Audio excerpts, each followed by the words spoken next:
Today is Wednesday, September 29th. And we're coming off week 3 of the NFL schedule.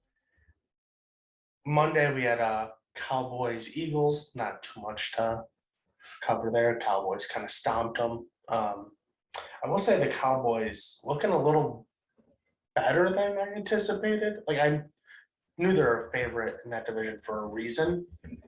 But, I picked the football team to win the division. And, they beat the Chargers. They, handled the Eagles, which no matter how bad the Eagles are, that's always impressive to be that dominant in a division game. And stuck right with the Bucs on that first Thursday night. So I think Cowboys fans have to be very pleased with this 2-1 right now. Yeah, I agree. And you look at it though, that Eagles team isn't even that bad. Yeah. Kind of blew out the Falcons. Week 2, they played the Niners to a 1-score game. That Eagles team was kind of holding their own the first 2 weeks. And then, like you said, that division game, you'd expect it to be a tough game. And Cowboys just kind of waltzed in. And outside of the shaky start of the Fletcher Cox touchdown in the first quarter. Despite that, winning by 20. Yeah, they have to be very happy with that. Going back to kind of the start of our day, Sunday. Let's go Cardinals at Jags. Cardinals end up covering, which didn't look plausible at halftime after that. Barely plausible 2/3 of the way through the third quarter. But that, what did they attempt that kick from? The Jaguars got the return on? It was like 6. It would have been farther than Tucker's, right? I think it was 67. Yeah, it was far, and you got to know who your guy is. Like, he's not making that. Right. When you have Hail Murray. Right. What are you doing? They overcome that to handle the Jags in Jacksonville. I was on the Cardinals. I know you were too, so we're happy to see that spread cover. We go to Falcons at Giants. Falcons come out with a win in New York, 17-14. And boy, the Giants are baseball right now. Yeah. I kind of sniffed this one out. I thought week 1 was a fluke from the Falcons. Even week 2, throwing 2 pick sixes in the fourth quarter, kind of sniffed out that Falcons Bucs game should have been closer than it was. And yeah, I know I had the Falcons +3. Was debating about taking a money line, but yeah, I bet the over in this game, and I simply don't understand how it didn't go over. The Giants scored 14 points against the Falcons defense when they scored 30 against the football team, and the Falcons scored 17 when they, kind of lit up the Buccaneers defense. Right. You'd think Danny Dimes and Matt Ryan would have had a field day against these opposing defenses. Then we go to kind of the controversial game in Detroit. Ravens at Lions. Ravens escape with a 2-point win after an NFL record-setting field goal. But should it have counted? I don't think so. I think the play clock was clearly at 0 2 seconds before that ball was snapped. Right. It's staying still, that you'd have to take a record away from the guy, but those are the rules. It's better to take a record away from a guy than it is to take a win away from a team in a season. That's right. And this isn't the play clock. This isn't, we'll give you an extra second after the play clock goes to 0. Right. This is the game clock. Well, it was the play clock. Oh, it was the play clock. Yeah, but a penalty within the 2 minutes would result in a runoff, which would have ended the game. So essentially the game clock, but I thought it only does the 10-second runoff if the clock's running. Well, either way, it would go into a 71-yard field goal, which you have to imagine he doesn't make, seeing as he bounced it in off the crossbar. Either way, just terrible reffing. I mean, Screwed the Lions, absolutely screwed them. Gotta feel for them for that. Like we said in the prep to this week that the Lions aren't that bad. Like they'll find 3 or 4 wins here and there, and this was going to be one of them. It should have been one of them. But no, they moved to 0-3, last in the division. So then we go to another division, another terrible NFC North team here. Bears at Browns. Field starts. They get blown out in Cleveland. I put the Browns here, but yeah, I just kind of believed in the spread was 8. Like, felt like they could keep it close, and they were keeping it close through kind of the first half. The Browns didn't really score that much, but I mean, Field was running for his life out there. Impossible to look at his performance and grade his performance after that game. I mean, Browns just lived in the backfield. I don't know how it's possible, but I saw a stat that he had on average less than a second to throw. Right. And something we kind of talked about last week was he was the quarterback in the preseason that took the most time to throw the ball. So like that was just kind of a recipe for disaster. The game was slow to him. It's not that fast. Right. And then Myles Garrett is teleporting into the backfield. And yeah, I had the Bears covering here, and initially my gut told me, well, Justin Fields just stinks, but when you have 67 sack yards in a game, like that's not great. We go to Bengals, kind of blowing the Steelers out. The Steelers stink. I mean, it makes me very sad to watch Ben Roethlisberger play quarterback right now. The division looks very strong as people expected. Losing to the Bengals here to move to 1-2. Lost 2 games you should have, won 1 you shouldn't have, which is bizarre, but this is a new place for me to be in as a Steeler fan, but I would like to see the Steelers have a high draft pick in this upcoming draft, because I think a young quarterback coming in, the timeline is just perfect.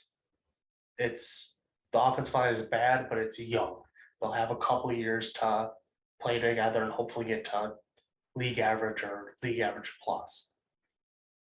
Ben's money comes off the books, which will kick in to TJ Watt's extension next year, and you can use kind of the other part of that to give Micah Fitzpatrick an extension after this year, keeping that young, exciting, very good defense in place.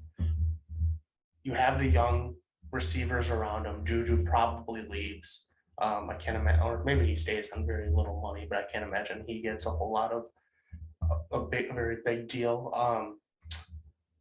And even you had Claypool and Deontay Johnson around him, and even if they leave after a first contract, the Steelers are definitively the best team in the league at drafting wide receivers. You have Najee Harris there. You will have talent at the skill positions around your own quarterback. I think the timeline is just right, where if you can get a guy now, like in the draft, obviously, as we see first round quarterbacks, it's kind of 50-50. But if you can hit that 50, I think they're set up to be surging right as the rest of the division kind of has to take a step back. So that's kind of what I'm hoping to see. The Steelers, I don't want to exactly say the T word, but I just think they're naturally. The problem is the defense. Like, they're not going to win like 3 or 4 games. The defense is too good, and Tomlin's still a very solid coach. Like, I don't think a bad year this year should put him on the hot seat. I think the defense alone is going to put him to 6-7 wins. Right. And it's tough because you're not going to top 10 pick off of that, which is like drafting your quarterback and pick 14, 15, which Mac Jones territory this year, but typically I don't think you want the 5th QB off the board. Right. So I don't know, maybe it's a trade-up scenario, but that's looking way down the line. I'm just sad about it. Yeah, I mean, I had him covering the -3. didn't think week 2 was a bad loss, but I mean, this week it was a bad loss. Right. No. I said I was gonna bet the under if TJ Watt played. He didn't. So I didn't bet it, but this game brings Steelers under to 3-0. I was on 2 of them. So yeah, I'll keeping an eye on that because this offense can't move the ball at all. We go to Colts at Titans. I had the Titans and the over in this game. I thought the Titans just went out there and would prove that they're clearly the better team than the Colts in this division, and that happened. But there wasn't so much of a blowout and so much of a high scoring affair as I kind of anticipated from. Was the Titans pretty much one of the league's worst defenses so far. Yeah. So I know 1-1 in that game, but I don't have written down what I bet in that game. I know I bet every game, but I think you had the Titans. I think I had the Titans covering, but maybe not. Yeah, then we go to talk about sniffing a game with Chargers going into Arrowhead. I bet the Chargers money line plus 260. Just believed in this team. This Chiefs defense is just bad. They're just not good. And the Chargers escape with a win. yeah, I had the over 54.5. Hit 54. Sounds about right. That missed extra point by the Chargers that was always tough. Kind of screwed me over there, but figured it'd be a high scoring game. It was, but yeah, I mean, Chargers weird to win this game and then not be still third in the division. Right. But you have to think at this moment it's kind of their division, as long as the kind of things transpire as expected. Where if the Raiders can pull off, an upset at the Chiefs and maybe beat the Chargers, they're going to be tough to catch. Well, I will say this, because Chargers and Vegas play week 4. Mm-hmm. I think the winner of that game, as long as they don't completely mess something up, has locked a playoff spot. I'm not saying they locked the division, but right. Starting 4-0 in that division, I just don't see how you fumble away a playoff spot. It kind of goes opposite if the Raiders win that game, where they're the disruptor, by upsetting the Chiefs like last year, where this year if they were to beat the Chargers and go to 4-0, they would have to avoid getting disrupted by dropping a game to the Broncos or 2 games to the Broncos or losing both to the Chiefs. You know what I'm saying? Right, but I don't know. I still think with this division, and I don't know. I just think there's going to be 2 or 3 teams from this division, and I think if you start 4-0, you've pretty much locked up being one of those 2 or 3 teams. The thing with the Raiders is their pass rush has looked fine, but I think a team with a truly good offensive line, it will be able to kind of pick that defense apart. Right. Because they have just enough skill in Nassib and Max Crosby. A team without 2 good tackles can take advantage of it, but you come across a team that does have that competent O-line, and I think that quarterback's going to have the time to kind of pick them apart. And I guess that's going to be the test for the Chiefs. Do they have that? Is that offensive line going to find its footing? Right. So we'll go to Saints at Patriots. Saints kind of just handling the Patriots here. I have to give all the credit in the world to the Saints. Outside of the game where they didn't have most of their coaching staff, they've looked dominant, and they haven't been home in a month. Right. Yeah, I had the Saints covering, which obviously they won. That was my instinct on this game when I flipped to the Patriots, just because I thought I was kind of smelling a rat line here. But I just think some people don't realize how important coaches in the NFL are. Yeah. I will 100% attribute that week 2 loss to the coaching Yeah. staff being gone. I mean, coach is a very important position in the NFL. And Jameis still doing Jameis things in this game. He had that play where he just threw it up into the end zone. Yeah. But I mean, it gets the job done. The Patriots losing there. We're going to the next game. Bills handling Washington at home. They do not have any competition in this division. The Bills are just going to run away with this. I mean, we'll get there in the next game. The Dolphins made it frisky at the end, but they were getting. I mean, they took it to overtime, but it took a fourth quarter surge there. Yeah, I think the Bills just steadily increase the gap in this division. Right. Yeah, the football team over 10.5 points at half, which they did hit. They had kept it close early, but Heineke turnovers kind of set them back. I think he had 2 picks and a fumble. Yeah. I picked the over, so this is one I was rest easy on in the third quarter. Right. So then the aforementioned Dolphins at Raiders overtime. Kind of was just the coin flip game. It was a weird overtime, just field goals. There's 3 field goals made in the fourth quarter. Raiders won the coin flip, went down, kicked a field goal. Dolphins went back, kicked another one. Raiders went and kicked one for the win. With how the Dolphins were surging, I thought they had a chance to kind of pull off the upset here, and I was hoping so because I bet them money line. But it kind of felt like a coin flip game at the end there. Like whoever won that flip was gonna probably come out with it. Yeah, we don't need to talk about my lock of the week record. I had the Raiders -3.5 here, looking real good until 3 or 4 minutes left in the game when the Dolphins go down, score, and get the 2 point. Right. And then, which I was very happy they got the 2 point. Otherwise, there was no chance. Right, it had to go to overtime for you. And then, yeah, like you said, field goal, and that was all she wrote. Yeah, it's a tough one. Dropped to 0-3 on my locks of the week. Not great.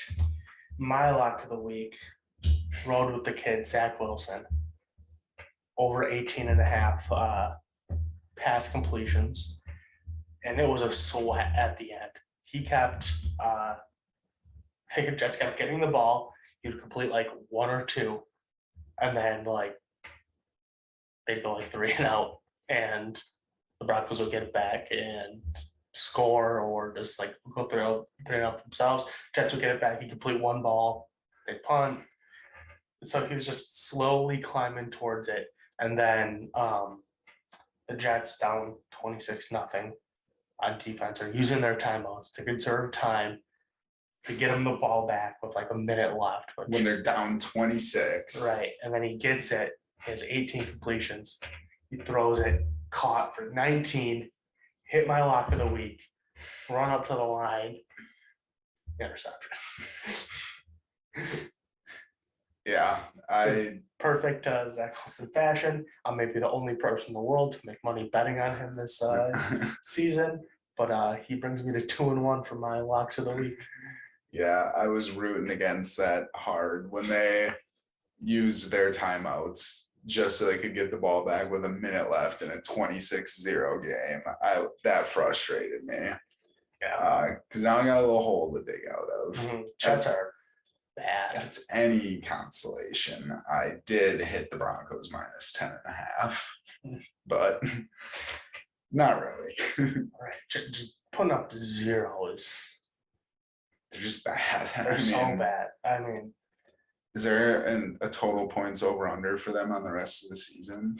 Is it double digits? Oh boy, that's ugly. We go to Seahawks at Vikings. I bet the Cousins completions in this one. Well, that one hits. Vikings look really good in this game, despite not having Dalvin Cook. Yeah, I had the money line. Don't think the Seahawks defense was really for real. They look so good. They have been the best looking 1 and 2 team Right. They've just like, especially week one with the Titans, they looked so good. Like, they looked like contenders week one. I didn't believe it. And the Vikings played. I mean, don't know if I want to call the Bengals a good team, but they played one very good team and one fairly good team, Right. very close, both week 1 and 2. Feel like they were kind of due for a win against another pretty good team. Yeah. Hit my money line bet here. You go to very exciting Bucks at Rams. Rams come out with a 10-point win here. I bet them plus 1.5. Rams kind of cementing themselves at the top of the league. Yeah, I mean, nothing but happy for Stafford. I mean, it's a big win for him to get. Was never getting those kind of wins in Detroit. No. I had the under 55.5 here. It just seemed high to me. I don't know. These competitive games, I just feel like they never really get that high. But this one did. It went for a total of 58, which is higher than 55.5. That is true. Then we go to night game, Packers at 49ers. 49ers just leaving too much time on the clock. No timeouts of 30 seconds. You can't do that. And it's tough because you need a touchdown. So when you have the opportunity to score, you got to take it. I mean, the play they ran didn't look like they're going to score on it. It looked like a perfect get down at the 1 or 2 play. And then just kind of that extra lunge gets them into the end zone. And so you can't really be mad about it at the 49ers because they say, don't leave the time on the clock. But truly 30 seconds, no timeout. So you need one play to go your way.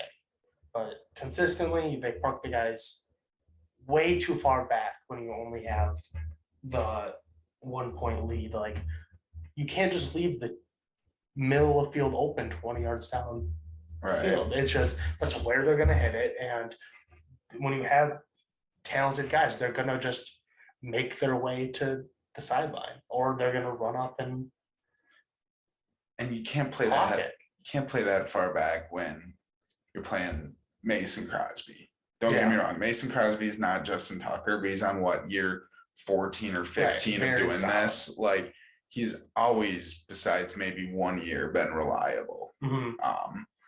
Like, he lines up for, a 50-yard game winner. As a Packer fan, I'm comfortable with that. I mean, not too concerned. I do think the Packers very much so needed this after week 1 because everyone kind of looked at that Lions game and was like, it was the Lions. It's easy after such an emotional win coming down to the wire like that, like, to not think about what happened in the rest of the game.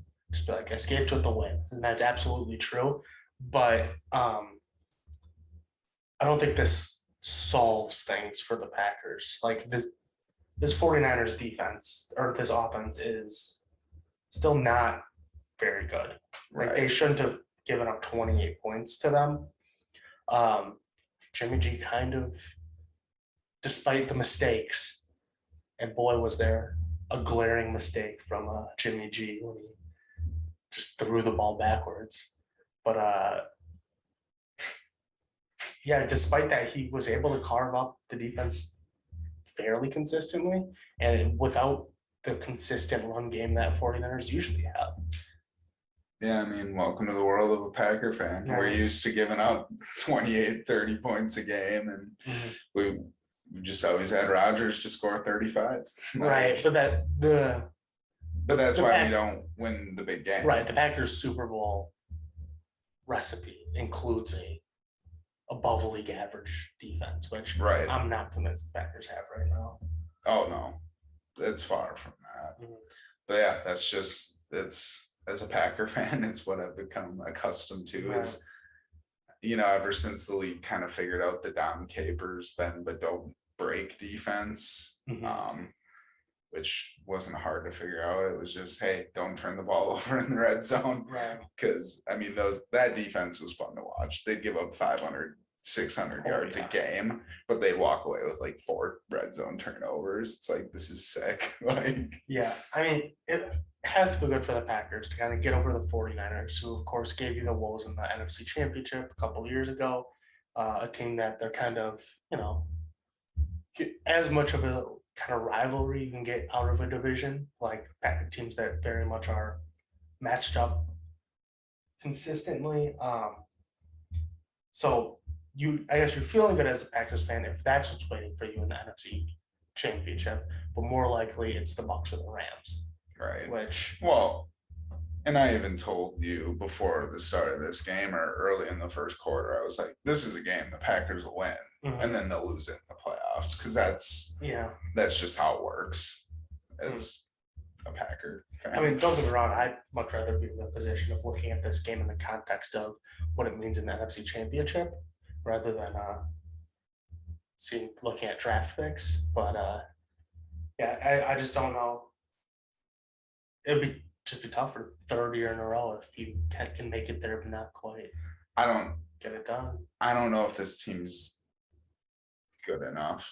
I think it's a Bucs Rams NFC Championship. Yeah, we'll have to see how the seeding falls, especially with the.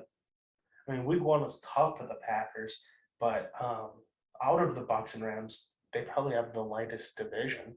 Right. So if they can take care of things in the division, I mean, the 1 seed is so important now. If they can get there, the Rams have to lose first, right, to open that door. But I wouldn't, as a Rams fan, I wouldn't be worried about having to go into Green Bay. Stafford's used to it. Right. Used to do it once a year. I think the Packers can beat the Bucs in the playoffs if that game's in Green Bay and the weather's bad. That'll be high scoring either way. I think if you get a nice, 6 inches of snow during the game, right? Because the Packers have AJ Dillon, and Leonard Fournette and Ronald Jones are not AJ Dillon. Yeah. But that's looking way into the future. A lot can happen. Home field is just so important. Right. Then we go Monday night, which we kind of covered. Yes, that's kind of our what was our Wednesday or our week 3 slate for our Wednesday episode. Out of all those games, who was your winner of the week?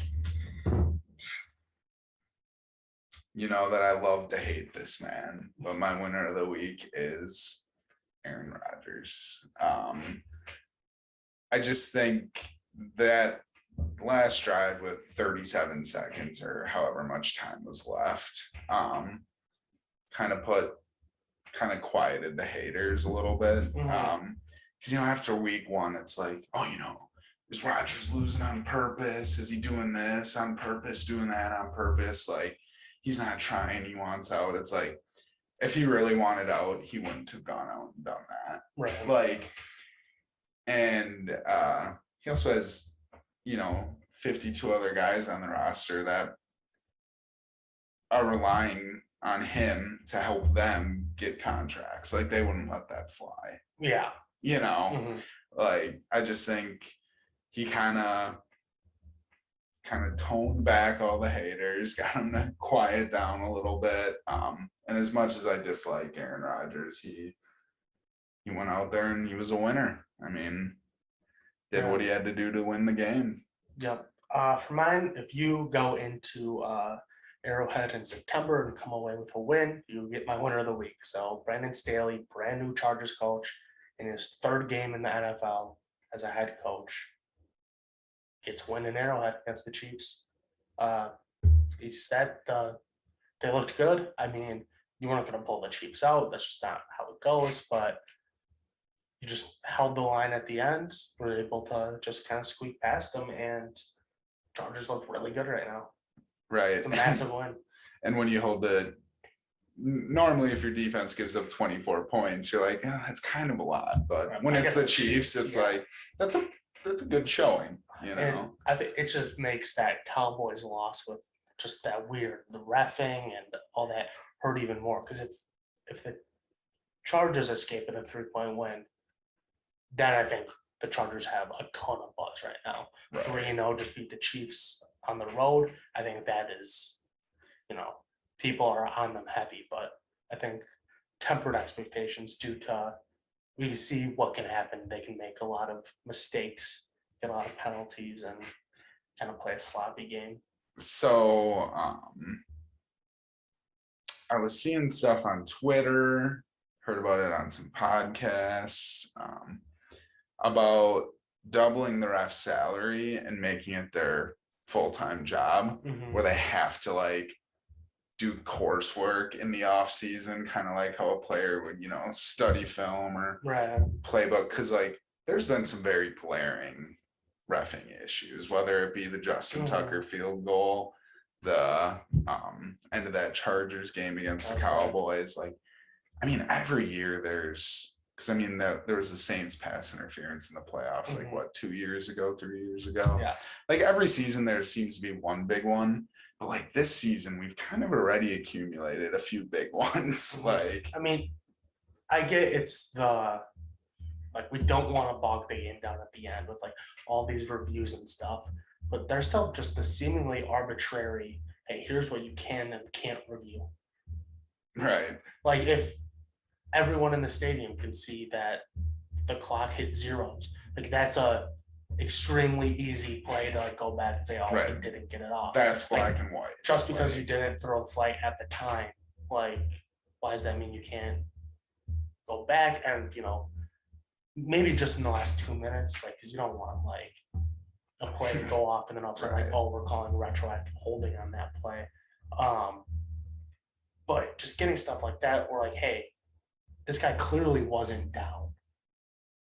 Like, can we take a look at that? It's like, I don't know, just keep it moving. Like, these are games on the line. Like, this is massive repercussions. Right. I mean, think how big that Cowboys loss could potentially be for the Chargers, where it didn't have to be that way. And I don't know. I just feel like something's got to change with the reffing. Now, I don't think it should be automated.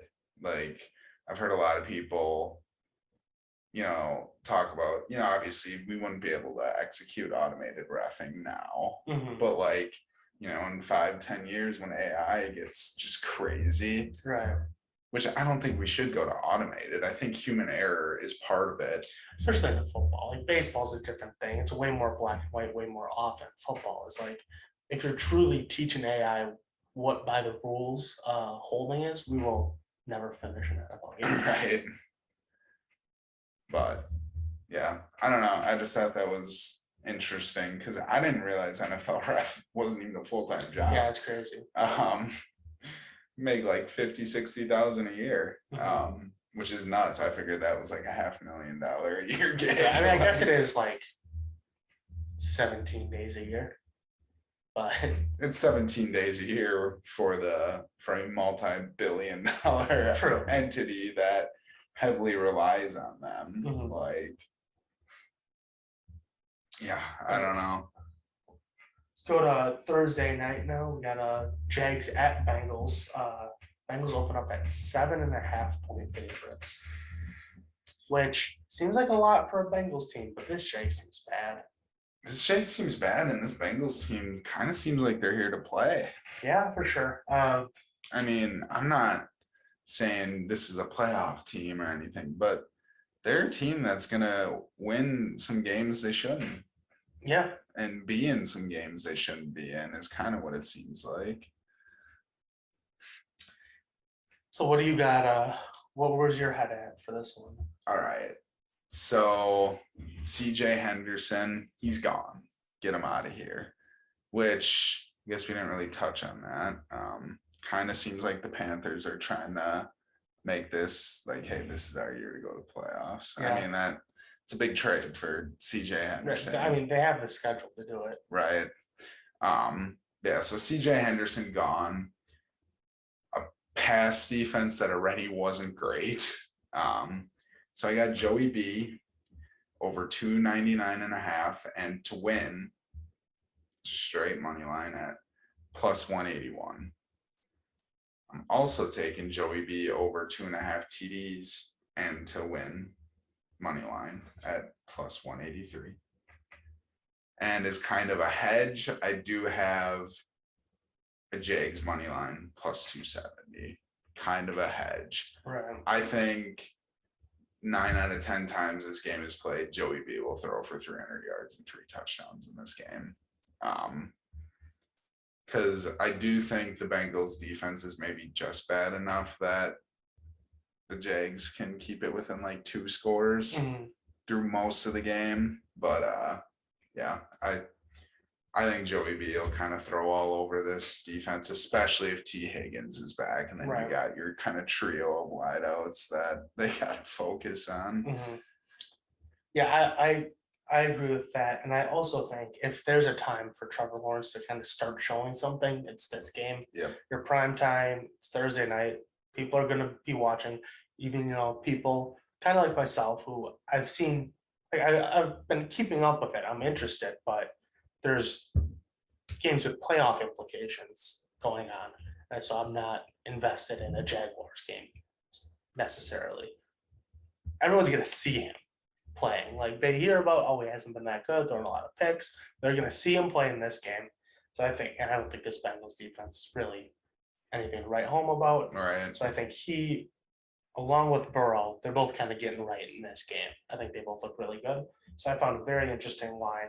That's Lawrence and Burrow combined 550 passing yards and 5 touchdowns. So if you got to get 3 touchdowns and 2 touchdowns out of some of them, maybe Burrow goes for 4 and you only need 1 out of. Maybe Burrow goes nuts like you expect and he goes for 404 touchdowns. Then he need 1 touchdown, 150 yards out of Lawrence. Especially like it for the price it's at. It's plus 650. Wow. I mean, 550 is a decent amount of yards, but yeah, I like those odds. I guess the touchdowns is probably where like this could be a 21-14 game. It's like, is every pass going to be a touchdown? Maybe not. But with the Jaguars, they have to be.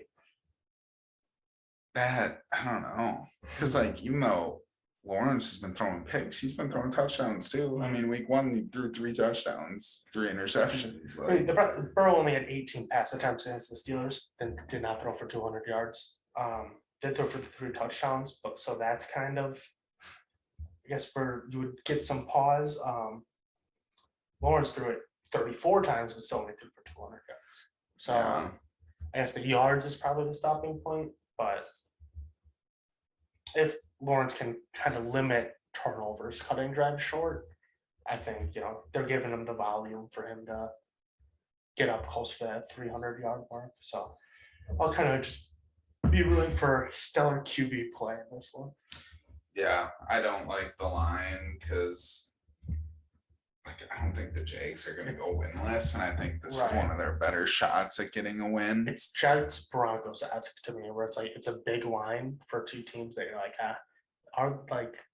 they're not that great, but then one team just like kind of blows the other out, and you're like, yeah, like neither of these teams are excellent, but there's still a big gap here, right? Or like we've seen weird Thursday night games, like maybe it just stays competitive.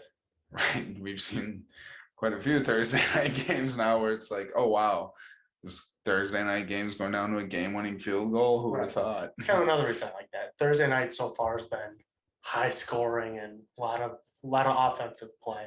From games we didn't exactly expect either. I mean, this is week 3 of bad Thursday night games. Yeah.